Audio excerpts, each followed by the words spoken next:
大家好，今日咧就同大家開箱咧呢一個 Dior 嘅 boxes 嘅，咁呢個咧30號嗰日買嘅，咁係因為咧嗰一日新出啦，咁但係咧我淨係買到呢一款啫，因為咧其實呢一款係咩嚟嘅咧？開俾大家睇下啦，急不及待，好靚嘅 Dior 永遠啲 packaging 都好靚嘅，係咪度？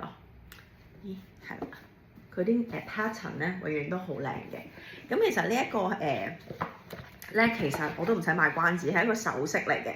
咁今年咧佢出咗一個款咧，我覺得比較咧冇咁 girly 嘅，但係咧又好靚啦，好閃啦。咁我不嬲對於呢啲閃閃嘢咧都好難抗拒到嘅。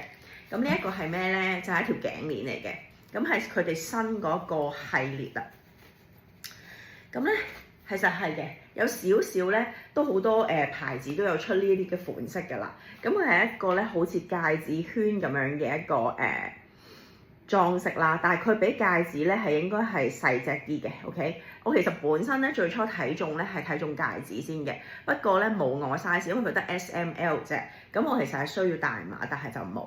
咁我自己幾中意咧，係因為佢超閃咯。我想話咧，睇唔睇到？其實佢唔係真石啦，大家都知呢啲係好似水晶嗰啲啦。但係咧佢嗰個造型，因為佢咁樣包住咧，係好靚好閃咯。我知咁戴上身俾大家望一望啦，好 sharp 好 sharp。其實就算咧佢個長度唔係一個好長嘅 version 啦，你都會見到咧佢一個好勁嘅 statement piece 咯。